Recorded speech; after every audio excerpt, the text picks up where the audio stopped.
इसमें आप क्या क्या मेंशन करोगे? अच्छे अच्छे कोर्स, कभी भी बोर हो गए गूगल पे जाओ, कोर्स ढूंढो। हाँ, वो course woman related, child related, polity related, history related, economy related हो सकते हैं। फिर कुछ कमेटी का रिपोर्ट होगा, किसी कमेटी का सिर्फ नाम भी आपने इसी में मेंशन कर दिया तो भी हेल्पफुल है। कोई आर्टिकल है जो आपको लगता है कि ये बहुत इंपॉर्टेंट है, ये जो आर्टिकल है आर्टिकल 90, ये इस एसे में जरूर मेंशन। पेपर 2 के लिए भी कुछ सिलेबस निश्चित किया है और वो देखना इसलिए जरूरी है क्योंकि उसको बहुत बार इग्नोर करने का नतीजा इस साल क्या हुआ। देखिए 2024 का जो क्वेश्चन पेपर था उसमें उन्होंने ट्राइबल का स्ट्रगल पूछा है अगेंस्ट ब्रिटिश इंडिया। अब हम लोगों को यार ये क्या टॉपिक पूछ लिया, ये तो हिस्ट्री का टॉपिक है भाई। उन्होंने अपने नोटिफिकेशन में मेंशन किया है कि द इंडिकेटिव टॉपिक्स, वो ये नहीं बोल रहे कि इसी में से आएंगे, लेकिन इंडिकेटिव टॉपिक्स में उन्होंने modern Indian history specially of the freedom struggle mention करके रखा।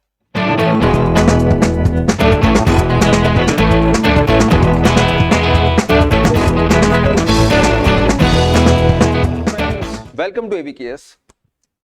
आज हम सब लोग सीएपीएफ एग्जाम 2025 के लिए पेपर 2 के स्ट्रेटेजी के बारे में बात करेंगे। जो स्ट्रेटेजी अगर आज ये वीडियो आप देख रहे हो और अगर आप कमिटेड हो और एक साल तक अगर इन चीजों को अगर आप फॉलो करते हो तो डेफिनेटली आपको अच्छा स्कोर पेपर 2 में आएगा।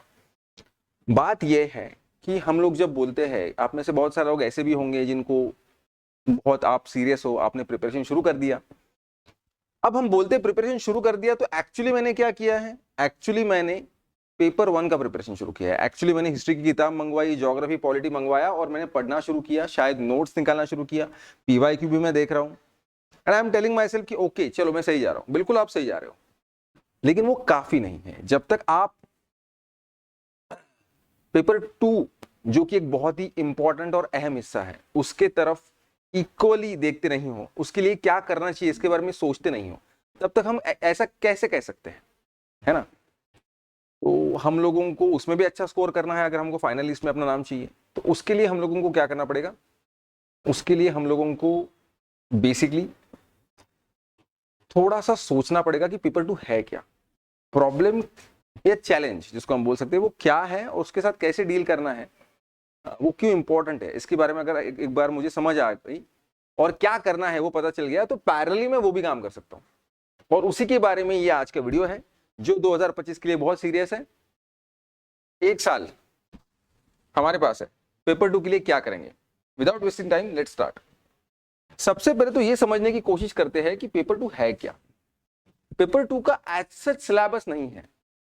अगर 2000 मतलब हर साल सीएपीएफ का नोटिफिकेशन अगर हम देखते हैं तो थोड़ा सा उन्होंने पेपर 2 का एक्सप्लेनेशन दिया है और कुछ कैटेगरीज या थीम्स हम जिसको बोल सकते हैं वो दिया है, लेकिन वो भी सिर्फ उन्होंने पेपर 1 के लिए दी है, पेपर 1 नहीं सॉरी एसे के लिए दिया है। बाकी जो सारा पोर्शन है उसके रिगार्डिंग कुछ उन्होंने स्पेसिफिक मेंशन नहीं किया है। बस ये मेंशन किया है कि आपको वो किस तरह से लिखना है। वो नोटिफिकेशन जो उन्होंने दिया है वो कैसे दिया है उसके बारे में हम लोग जरूर बात करेंगे, जो कि आगे स्लाइड में आएगा। तो पहले ये समझना जरूरी है कि हमारे पास ये जो है ये सिलेबस नहीं है, ये एग्जाम का पैटर्न है। एग्जाम में कौन कौन से सवाल आते हैं इसका यहाँ हमने मेंशन किया है। तो जब पेपर 2 हमारे हाथ में आता है, मैं गुजारिश करूंगा कि आप लोग ऐसा भी कर सकते हैं कि आप प्लीज एक पीवाईक्यू डाउनलोड करके देख लीजिए, उसके बाद इस वीडियो को कंटिन्यू कीजिए ताकि आपको और एक अच्छे से आइडिया आ जाएगा कि ओके मैं किस बारे में बात कर रहा हूँ। ठीक है, तो नॉर्मली पेपर 2 में होता ये है कि वो आपको ऐसे का जो सवाल है उसमें आपको 6 ऐसे देते हैं, उसमें से आपको 4 लिखना है। 4 out of 6 you have to write. आपको यहाँ आइदर इंग्लिश और हिंदी में लिखने की छूट है। ये एक ही ऐसा सवाल है जहां आपको ऑप्शन भी दिए जाएंगे, मतलब 6 में से 4 लिखने हैं और आइदर इंग्लिश और हिंदी में आप लिख सकते हो। उसके बाद का जो सारा पेपर है वो आपको कंपलसरी है और कंपलसरी इंग्लिश में ही सॉल्व करना है। यहां आपको कोई ऑप्शन नहीं है, सारे के सारे सवाल कंपलसरी है। इतना ही नहीं, सारे के सारे सवालों का जवाब इंग्लिश में ही देना है। ठीक है, तो आपको पहले 6 ऐसे पूछे जाएंगे जिसमें से 4 आपको लिखने हैं। उसके बाद 2 आर्ग्यूमेंट, 2 रिपोर्ट, 1 कॉम्प्रहेंशन, 1 प्रीसी और सिंगल मार्क का 1, ऐसे 25 क्वेश्चन ग्रामर के। ठीक है, ये आपका पेपर 2 का ओवरऑल क्वेश्चन पेपर का फॉर्मेट होगा। अभी अगर हम इसको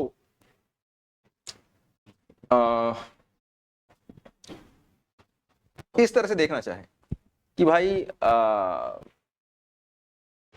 वेटेज क्या है इसका, है ना? तो ऐसे का जो क्वेश्चन है आपको 4 ऐसे पूछे जाएंगे, पर ऐसे 20 मार्क्स, तो टोटल मार्क्स आपको मिलेंगे 80। उसके बाद आर्ग्यूमेंट, जो आपको 2 पूछे जाएंगे, दोनों के दोनों लिखने हैं। एक आर्ग्यूमेंट को भी 20 मार्क मिलेंगे, 40 मार्क्स। उसके बाद पूछा जाएगा आपको रिपोर्ट, वो भी 2, लेकिन हर रिपोर्ट को मिलते हैं 10 मार्क, 20 मार्क्स। उसके बाद आपको पूछा जाएगा एक कॉम्प्रहेंशन, उसके बाद एक प्रेसी, उसके बाद कॉम्प्रहेंशन, उसके बाद ग्रामर के क्वेश्चंस। तो ग्रामर के क्वेश्चंस जैसे कि मैंने बोला कि total number of questions are 25, हर क्वेश्चन 1 मार्क का, टोटल मार्क्स यहाँ 25 है। कॉम्प्रहेंशन जो है वो बेसिकली कॉम्प्रहेंशन एक ही होता है, उसमें आपको सवाल दिए जाएंगे 5, हर एक सवाल 4 मार्क का होगा और मार्क्स मिलेंगे आपको 20। और जो प्रेसी है वो एक सिंगल प्रेसी आपको 15 मार्क का पूछा जाएगा, जिसको आपको सॉल्व करना है, और टोटल आपका आता है यहाँ 200। ये आपका वेटेज है। ये एक जनरल टेक्निकल चीज मैं आपको बता रहा हूं कि भाई इस तरह से आपको क्वेश्चन पेपर पूछा जाएगा, आपको ऐसे लिखना है, आर्गुमेंट का टॉपिक दिया जाएगा, उसके ऊपर आर्गुमेंट लिखना है, वो कैसे लिखना है, क्या लिखना है, वो सब बातें होंगी। लेकिन पहले ये समझना जरूरी है, आज मैं आपसे सिर्फ एक चीज के ऊपर बात करने आया हूं और उसी के अराउंड हम लोगों का आज सारा डिस्कशन होगा। वो ये है कि पेपर 2 का प्रिपरेशन मतलब एग्जैक्टली क्या। ठीक है, so before we go ahead let me tell you कि this is where you can stand out, right, if you really prepare hard. अगर आप अच्छे से तैयारी करते हो तो आप यहां कहीं डेफिनेटली होंगे। ठीक है,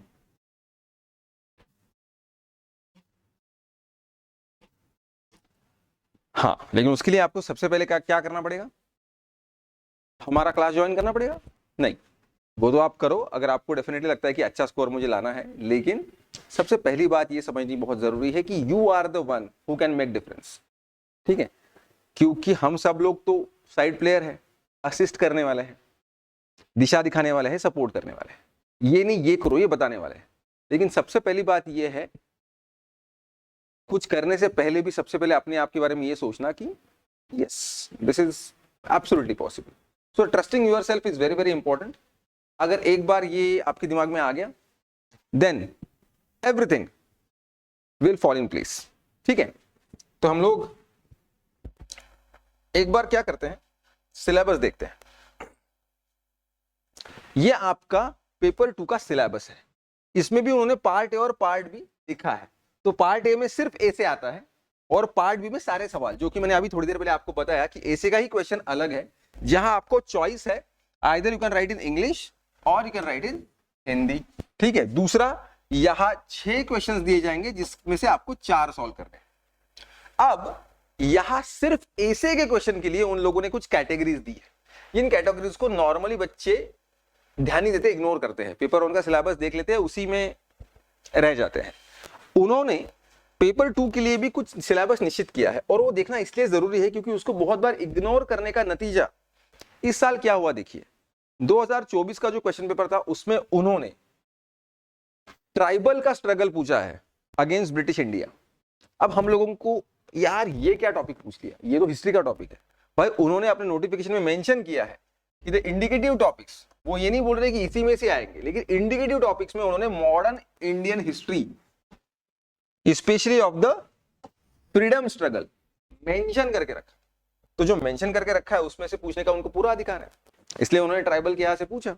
ठीक है, उसके बाद ज्योग्राफी से पूछ सकते हैं, एनवायरमेंट रिलेटेड क्वेश्चन पूछ सकते हैं, ज्योग्राफी रिलेटेड क्वेश्चन पूछ सकते हैं। उसके बाद आता है पॉलिटी, है ना। सो एवरीथिंग जो भी हो रहा है, अभी इलेक्शन हुआ उसके रिगार्डिंग कुछ, हमारे यहाँ जस्टिस का क्या सिनारियो है, स्टेट सेंटर रिलेशंस कैसा है, और भी सिटीजन्स के क्या इशू है, देखें ask you anything. Then comes economy, अभी डिजिटल इकोनॉमी पे सवाल पूछा था उन्होंने, yes. Then knowledge of security, है ना, तो ऑब्वियसली सीएपीएफ का एग्जाम दे रहे भाई, तो हमारा इंटरनल सिक्योरिटी और एक्सटर्नल सिक्योरिटी, उसके रिगार्डिंग आपको एक अच्छी समझ और अंडरस्टैंडिंग और कंटेंट आपके पास होना एक्सपेक्टेड है। उसके बाद ह्यूमन राइट्स इश्यूज, जो कि वो स्पेसिफिकली ह्यूमन राइट्स इस दृष्टिकोण से नहीं, लेकिन उसके अराउंड कुछ चीजें पूछते हैं आपको, मतलब इसके ऊपर के इसके आधारित टॉपिक्स भी पूछे जा सकते हैं। और उसके बाद जो फाइनल है वो बहुत इंपॉर्टेंट है, एनालिटिकल एबिलिटी। ये एनालिटिकल एबिलिटी जो है इसमें बहुत सारी चीजें आ जाती है। एनालिटिकल एबिलिटी ऐसी बात है जिसमें आपको कोई भी एक मिसलेनियस टॉपिक पूछा जा सकता है, लेकिन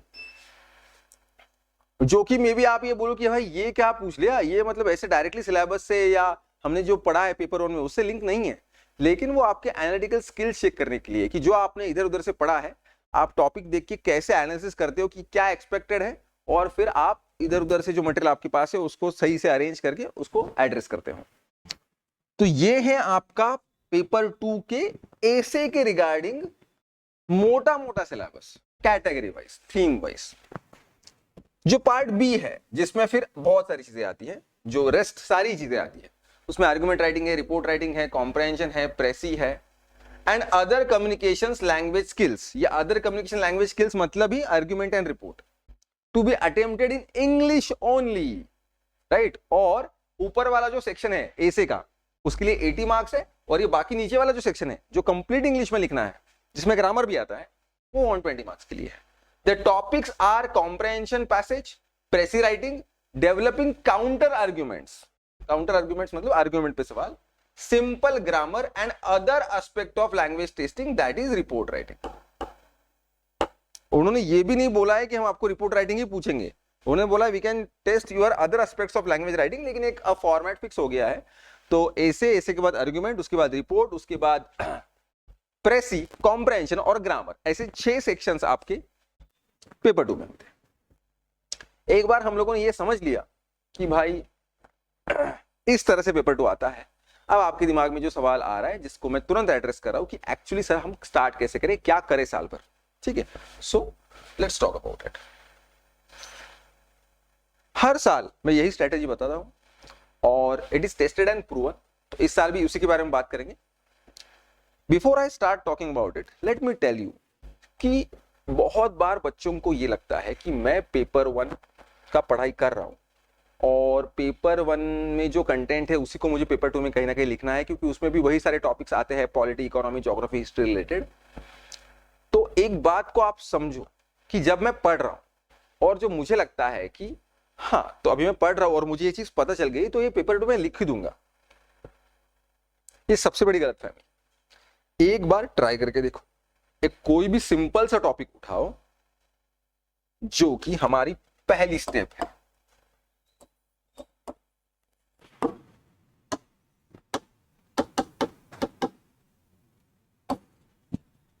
कोई भी सिंपल सा टॉपिक उठाओ जिसके बारे में आपको लगता है कि आपने काफी पढ़ रखा है और आपको वो समझ में आ गया है, और start writing about it in a structured way. एक फ्लो बना के लिखने की कोशिश करो। अरे फ्लो छोड़ो, सिर्फ लिखने की कोशिश करो जो कि कॉमन सेंस को, मतलब कॉमन सेंस को पकड़ के हम लिख रहे हैं कि भाई हाँ ये मुझे इसके बारे में लिखना है।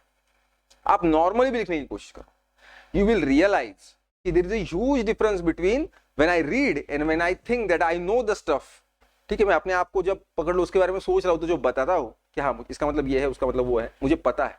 जब मैं एक्चुअली उसको लिखने के लिए एक्सप्रेस करने की कोशिश करता हूं तब कितना ह्यूज गैप है, कितना मेरा क्वालिटी कम हो गया। Even though I think I know, but when I start writing it I am not able to deliver जितना मुझे लगता है कि मुझे पता है। तो आपको तब समझ में आएगा जब एक्चुअली आप लिखने की कोशिश करोगे। अभी 2025-24 का अगर आपने क्वेश्चन पेपर देखा होगा तो बहुत स्टैटिक टॉपिक पूछे थे, इसलिए हमेशा अपने क्लासरूम्स में जब ऑनलाइन में पढ़ाता हूं तो मैं स्टार्टिंग में यही करता हूं कि सिंपल टॉपिक देके सिर्फ पॉइंट जनरेट करने के लिए बोलता हूं। वही आपका सेकंड चीज है। आपको करना क्या है, सिंपल टॉपिक लेना है। Simple topic, tree, pen, chair, water, tiger, कुछ भी, और ये कोशिश करो अपने दिमाग के उस हिस्से को टच करने की कोशिश करो जहां आप गिवन जो टॉपिक है, जो कि एक सिंपल टॉपिक हो सकता है, उसके रिगार्डिंग कितने डाइवर्सिटी से मेरा माइंड सोच रहा है। सिर्फ पॉइंट्स निकालना है। डाइवर्सिटी ऑफ पॉइंट्स हमको ढूंढने हैं, बिल्कुल हमको ऐसे लिखना नहीं है, हमको बस अलग अलग पॉइंट्स निकाल के इतना मैं सोच सकता हूं, इतने अलग अलग डायरेक्शंस में मैं सोच सकता हूं, बस इतना करना है। ये एक्सरसाइज महीना भर तो करते रहो, रोज अलग अलग टॉपिक लो ऐसे ही मजेदार और उसके बारे में लिखो। और ये भी एक्सरसाइज पैरेलल करो कि भाई कोई बहुत ही सिंपल सा टॉपिक लेके उसके ऊपर मैं क्या लिख सकता हूं जो मुझे लगता है कि मुझे पता है उस टॉपिक के बारे में। जरूरी नहीं कि वो यूपीएससी का टॉपिक हो, जनरल आपके डेली रूटीन वाला भी कोई टॉपिक हो, उसके बारे में भी आप लिखो। कोई आपने कुछ अच्छा चीज देखा, कोई अच्छा सिनेमा देखा, उसके बारे में लिखो, कोई दिक्कत नहीं। Start writing about it, what you think है ना, इस तरीके का राइटिंग स्किल डेवलप करना, यूपीएससी के लिए नहीं बोल रहा हूं मैं, इन जनरल भी, जो कि हम लोगों का बिल्कुल है ही नहीं। मतलब आप लोगों ने ग्रेजुएशन के आंसर्स लिखे होंगे, मतलब क्वेश्चन पेपर अटेम्प्ट किए होंगे, लेकिन वो और ये थोड़ा फर्क है, आदत छूट जाती है बहुत सारे लोगों की। कैसे तैसे हम लोग एग्जाम का प्रिपेयर करते हैं, कैसे तैसे एड्रेस करते हैं, कैसे तैसे को हमको 10 में से 4 5 मार्क मिल जाते हैं, पास हो जाते हैं, या फिर बहुत टेक्निकल आंसर्स हमने लिखे होते हैं। लेकिन जब हम थोड़ा सा इस तरह का लिखते हैं, ह्यूमैनिटीज हम जिसको बोलते हैं, तो थोड़ा सा वो, जिन लोगों का वो बैकग्राउंड है शायद उनको वो आसान भी जाएगा, लेकिन ऐसे बहुत कम लोग होंगे। और जो हिंदी मीडियम वाले हैं उनको तो और ताकत लगानी है, क्योंकि उनको आर्गुमेंट, रिपोर्ट राइटिंग, कॉम्प्रहेंशन, प्रेसी सारा इंग्लिश में लिखना है। लेकिन उनको बिल्कुल डरने की जरूरत नहीं है, दैट इज एब्सोल्युटली पॉसिबल, है ना। आप कैसे पढ़ना है उसके लिए मैं आपको बताऊंगा अभी। सबसे पहले ये समझ गए आप, आपको ये दो एक्टिविटीज, ये एक्टिविटीज तो आप मंथली एक महीने तक करो, और ये तो आपको कंसिस्टेंटली करना है। जब आप लिखना शुरू करते हैं सिंपल सिंपल टॉपिक लेके, उसके बाद आप क्या करेंगे, थर्ड स्टेप, फिर थोड़ा सा स्टैटिक टॉपिक्स लेंगे यूपीएससी वाले। तो वो कुछ भी हो सकते हैं, माल न्यूट्रिशन है, चाइल्ड लेबर है ना, अर्बनाइजेशन है, एनीथिंग, और उनको लेकर आप लिखने का कोशिश करो। उसके बाद आप थोड़ा सा रिलेवेंट बोलना गलत है, थोड़ा जो करंट बेस्ड टॉपिक्स है, लेकिन ये स्टेज आने के लिए थोड़ा वक्त लगेगा, शायद दिसंबर या जनवरी भी आएगा, या फरवरी भी, लेकिन यहां तक आपने दिसंबर जनवरी तक पहुंच जाना चाहिए। उसके लिए आपको सबसे पहली चीज क्या करनी पड़ेगी, start writing, that is very very very important. ठीक है, तो ये एक चीज आपको करनी है। इतना काफी है क्या? नहीं काफी है। क्यों? अरे भाई थोड़ा बहुत जो पता है वो लिखना शुरू कर दिए, थोड़ा डाइवर्सिटी ऑफ पॉइंट्स निकाल भी लिए, लेकिन जब स्टैटिक टॉपिक्स लिखेंगे तो मेरे पास कुछ डेटा, कुछ इंफॉर्मेशन, इतनी सारी मैं पढ़ता हूं, इतना सारा करंट अफेयर, हिस्ट्री, ज्योग्राफी पढ़ रहा हूं मैं हमेशा, लेकिन not everything stage with me. या फिर कोई चीज मेरे दिमाग में तो है लेकिन उस वक्त वो आती नहीं है। और एक अच्छा डेटा, अच्छा मटेरियल जब तक मैं अपने एसे में डालता नहीं हूं, वो कोट हो सकता है, कुछ सर्वे का, रिपोर्ट का डेटा हो सकता है, कोई केस स्टडी हो सकती है, कोई हिस्ट्री का कोई एग्जाम्पल हो सकता है, कोई एक्ट, कोई जजमेंट, कोई कॉन्स्टिट्यूशन का आर्टिकल, एसडीजी गोल, किसी कमेटी का रिपोर्ट, कुछ भी हो सकता है। तो जो चीजें मैं करंट अफेयर में या मेरे स्टैटिक पोर्शन में पढ़ रहा हूं, उसके लिए एक नोटबुक बनाना, जो अभी लास्ट स्लाइड में बताया उसके पैरेलल ये काम करना है। उसमें आपको क्या करना है कि जो चीज मैं पढ़ता हूं और मुझे लगता है कि यार ये, सबसे पहली बात तो ये करना पड़ेगा आपको, जब भी मैं पेपर 1 पढ़ रहा हूं उसको इस दृष्टि से पढ़ना कि यार ये चीज पेपर 2 में कहां काम आएगी। पेपर 1 में तो काम आएगी, पेपर 2 में जब मैं एक्चुअली पढ़ रहा हूं, अरे यार हाँ, ये जो है ना, अभी पकड़ लो मैं सोशल रिफॉर्म्स पढ़ रहा हूँ, तो राजा राममोहन रॉय, ईश्वर चंद्र विद्यासागर ने जो जिस तरह से काम किया है, तो वुमेन एम्पावरमेंट पे अगर ऐसे आता है तो मैं थोड़ा हिस्टोरिकल बैकग्राउंड देने के लिए इंडिया में कैसे इन लोगों ने उस वक्त भी काम किया था, इनको मेंशन कर सकता हूँ। ये सोचना, सिर्फ ये नहीं सोचना कि पेपर 1 में मैं इसका क्या करूंगा, ये सोचना इज वेरी इंपॉर्टेंट, है ना। तो इस तरह से कल्चर के बारे में कुछ पढ़ रहा हूँ, कुछ इकोनॉमी के बारे में, मुगल इकोनॉमी के बारे में पढ़ रहा हूँ, तो आज की इकोनॉमी के बारे में लिखना है, तो उस वक्त का फॉर एग्जांपल रेवेन्यू सिस्टम कैसे था, एग्रीकल्चर के बारे में अगर आज कुछ बात करनी है तो उस वक्त का रेवेन्यू सिस्टम आज कंपेयर करने के लिए ये पेपर 2 में मुझे कहां काम आएगा, ये सोच, ये पॉइंट ऑफ व्यू आपको खड़ा करना पड़ेगा। जब आप ये करोगे तब आपको कोई भी फैक्ट, डेटा, कंसेप्ट मिलेगी, तो आप सोचोगे कि मुझे अपने उस नोटबुक में लिखना है, जो नोटबुक आप सिर्फ पेपर 2 के लिए बनाओगे।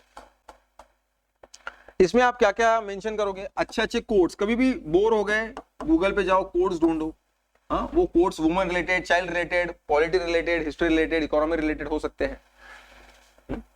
फिर कुछ कमेटी का रिपोर्ट होगा, किसी कमेटी का सिर्फ नाम भी आपने इसी में मेंशन कर दिया तो भी हेल्पफुल है।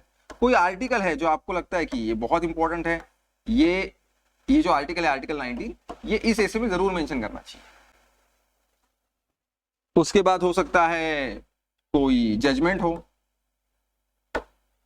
हो सकता है कोई सिनेमा हो बहुत बढ़िया, कोई किताब हो, कोई पोएम, या किसी सॉन्ग की एक आध लाइन, कोई संस्कृत का श्लोक, ऐसा कुछ भी जो आपके पढ़ने में आ रहा है, आपकी नजर बस ये होनी चाहिए कि ये मुझे कहाँ काम आएगा। ऐसी नजर होगी तो ही जो कंटेंट आप पढ़ रहे हो वो आप इस नोटबुक तक लेके आओगे। अगर आपकी ऐसी नजर नहीं होगी, आप उसको पढ़ के छोड़ दोगे, फिर वो दिमाग में रहेगा भी नहीं, ना पेपर 1 में काम आएगा ना पेपर 2 में। जब आप इस तरीके की चीजों को पढ़ के नोटबुक में अलग अलग सेक्शंस बना के लिखते हो, आप थीम्स बना सकते हो कि भाई ओके पॉलिटी रिलेटेड ऐसे, उसके रिगार्डिंग कौन कौन से सिनेमा, कौन कौन सा कोर्ट, कौन कौन सी कमिटी है, इकोनॉमी रिलेटेड ऐसे में क्या क्या है। और ये जब आप बनाते हो, इससे होता क्या है, आप पढ़ते हो फिर उसको लिखते हो, लेकिन सिर्फ इतना काफी नहीं। जब आप कोई सिंपल टॉपिक लेके उसके ऊपर लिख रहे हो तो इस नोटबुक को बार बार पढ़ते रहना और जानबूझ के जो मैंने इस नोटबुक में लिखा है उसको इस्तेमाल करना। When you use it, it will stay with you. Otherwise, it will stay in the notebook and notebook will be at your home. कोई काम की नहीं है, बस वेस्ट ऑफ टाइम। अगर मैं उस नोटबुक को बार बार पढ़ नहीं रहा हूं और जो मैंने पढ़ा है उसको जानबूझ के इस्तेमाल नहीं कर रहा हूं, हो सकता है कभी कभी इरेलेवेंट भी हो जाए, लेकिन उस चक्कर में एटलीस्ट मुझे हैबिट हो जाती है कि नोटबुक में जो मैंने मटेरियल इकट्ठा किया है वो सर्वे का रिपोर्ट होगा, एनजीओ के नाम्स होंगे, है ना, जो अलग अलग एनजीओ काम कर रहे हैं इंडिया में, please mention them. You just can't talk about the government efforts. Schemes है, ठीक है, स्कीम्स के बारे में लिखना ये हर बंदा लिखता है, लेकिन सिर्फ गवर्नमेंट काफी है क्या हर प्रॉब्लम सॉल्व करेंगे? तो एनजीओ को मेंशन करना पड़ेगा, सिविल सोसाइटी ऑर्गेनाइजेशंस है, वॉलंटरी ऑर्गेनाइजेशंस है, उनके बारे में लिखना पड़ेगा। गवर्नमेंट में भी सिर्फ सेंट्रल गवर्नमेंट के ऊपर हाथ देके नहीं चलेगा, स्टेट गवर्नमेंट, ग्राम पंचायत भी गवर्नमेंट का हिस्सा है, कोई यूनिक इनिशिएटिव होगा उसके बारे में लिखना पड़ेगा। तो इनको पहले नोटबुक में लिखो और उस तरह से उसको बार बार अपने ऐसे में इस्तेमाल करो, चीजें अपने आप बदलेंगी, ठीक है। और third and last thing that you have to do is when you write one topic, it is not enough, you have to write it again and again and maybe for the 4th time, which is most difficult part of paper 2 preparation, but you can do it now because we have enough time to do this. कोई topic के ऊपर मैं लिखता हूं तो मुझे पता है मेरा पहला वर्जन बहुत ही बकवास होता है, मुझे खुद वो फील आ रहा होता है कि मैं जो मुझे पता था वो भी मैं ढंग से एक्सप्रेस नहीं कर पाया। तो क्या करेंगे, तो यार एक बार उसको फिर से लिखता हूं, अरे यार लेकिन उसी टॉपिक को फिर से लिखना, it needs courage, it needs patience, बहुत ताकत लगती है, क्योंकि नया टॉपिक लिखने के लिए वी आर रेडी। एक तो लिखने के लिए हम लोग रेडी नहीं है, कैसे से लिखने के लिए रेडी है तो भाई नया टॉपिक दे दो उसके ऊपर लिखूंगा, जिस पे लिख चुका उस पे और क्या लिखूंगा अलग से। Definitely you can write, you can find your loopholes, you can write better. In this process, whether you are writing better or not, but you are training your mind कि भाई जब तक excellent script मेरी ready नहीं हो जाती तब तक मैं रुकने वाला नहीं। Those who can go here, they can perform very well in the exam, very well. कि भाई सेकंड ड्राफ्ट भी मुझे बहुत पसंद नहीं आया, मैं और एक बार लिख के देखूंगा इसको ऐसे कि भाई मतलब खत्म है। जो लोग यहां तक भी आ गए ना वो 90 प्लस है, 100%, 90 प्लस जाएंगे वो। लेकिन भाई जो बंदा गलती से यहां जाता नहीं है कोई, ये सबसे बड़ा अनकंफर्टेबल जोन है, उसी ऐसे को फिर एक बार लिख के देखना। लेकिन पकड़ लो आप कभी कभी आपको यहां भी लग रहा है कि और थोड़ा एक्सेल मैं कर सकता हूं, तो जो चौथी बार भी लिख के देख रहा है ना वो तो भाई 100 छूने ही वाला है। लेकिन अगर आप यहां तक भी जाते हो किसी ऐसे को पहला ड्राफ्ट, तो आपको पता है कि there are lot of loopholes, कभी वर्ड लिमिट एक्सीड हो जाती है, कभी कम हो जाती है, कभी ग्रामेटिकल मिस्टेक्स है, कभी आपने सफिशिएंट डेटा नहीं दिया, कभी फ्लो मेंटेन नहीं हुआ, स्ट्रक्चर खराब हो गया, टॉपिक इंटरप्रेट नहीं हुआ, किसी एक टॉपिक ऐसे के टॉपिक में 2 हिस्से थे उसमें से एक हिस्से को ज्यादा इंपॉर्टेंस नहीं दिया, lot of problems can come. इसलिए सेकंड टाइम लिखना तो बनता ही है, यहां तो आपको आना ही है, इसमें आप कोई कुछ भी अलग नहीं कर रहे, इट इज मैंडेटरी कि आप एटलीस्ट उसको सेकंड टाइम लिखो। लेकिन अगर आप यहां तक जा रहे हो उसके बाद भी आप एक और ट्राई कर रहे हो कि नहीं बेस्ट, तो आप 100% 90 प्लस जाओ।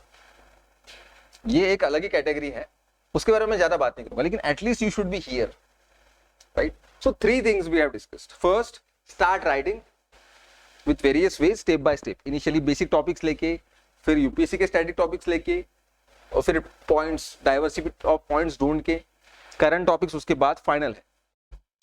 उसमें इंप्रूवमेंट करने के लिए नोटबुक कंटेंट को इकट्ठा करना, उसको जानबूझ के इस्तेमाल करना, और फाइनल चीज है कि एक ड्राफ्ट को फिर से और शायद उसके बाद फिर से लिख के देखना।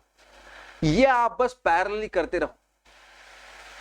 अगर इस तरीके का फोकस्ड एफर्ट्स साधना है ये एक प्रकार की, अगर हम करते हैं तो डेफिनेटली एक अच्छा स्कोर हम पेपर 2 में लेके आ सकते हैं। I am not going to go into the details of rest of the part.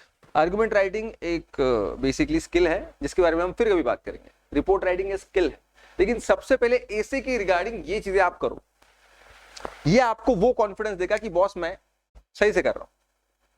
ठीक है। और एक चीज मैं बता दूं, जो कि हिंदी मीडियम के स्टूडेंट्स हैं, आपको क्या करना है, आपको इंग्लिश इंप्रूव करना है, क्योंकि आपको आर्गुमेंट्स लिखना है। आर्गुमेंट्स लिखना कंपैरेटिवली बहुत आसान है। अगर आपने ऐसे राइटिंग के रिगार्डिंग ये चीजें कर ली जो मैंने आपको बताई है, तो आर्गुमेंट राइटिंग बहुत बड़ी बात नहीं है। डेफिनेटली वो एक अलग स्किल है, रिपोर्ट राइटिंग और एक अलग स्किल है, लेकिन उसके बारे में फिर कभी बात करेंगे। ये जरूरी है कि आप इस तरीके की शुरुआत करो, और ये आपको साल भर करना है।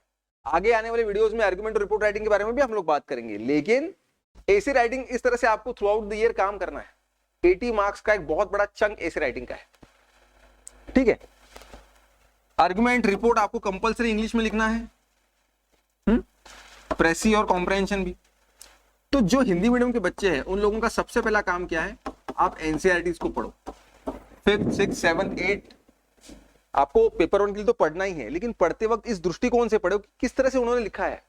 बहुत स्मूथ लैंग्वेज में वो होता है, समझ में आए इस तरह की लैंग्वेज में होता है। उस तरह की लैंग्वेज में किस तरह से अडेप्ट कर सकता हूं।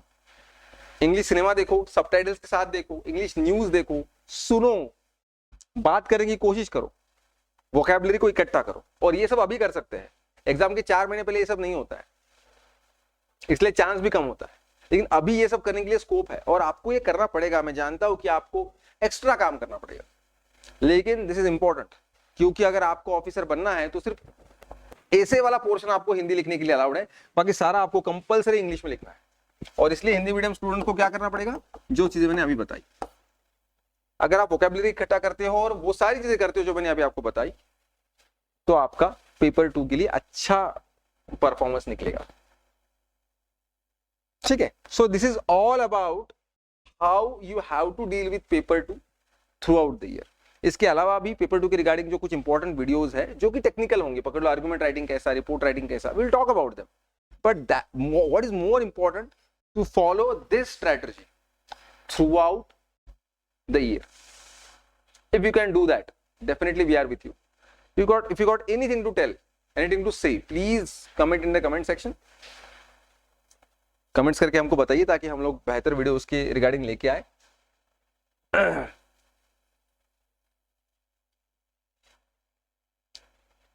पेपर 2 एक अलग रसायन है, और उसको डील करने का ये तरीका है जो मुझे सही लगता है। आप इस तरह से करके देखिए और हमें बताइए कि आपका एक्सपीरियंस कैसा रहा। ठीक है।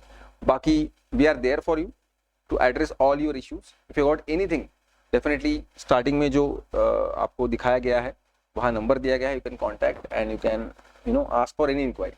ठीक है। तो ऑल द वेरी बेस्ट। ठीक है। पेपर 1 के साथ साथ पेपर 2 का प्रिपरेशन अभी से शुरू कीजिए, तभी वो वर्कआउट होगा। Because last but not least, paper 2 is not content, it's a skill, and skill deserves and demands some time period to get better and better. इसीलिए वक्त दीजिए, पैरेलल काम कीजिए, बहुत अच्छे रिजल्ट्स आपको आएंगे। ठीक है।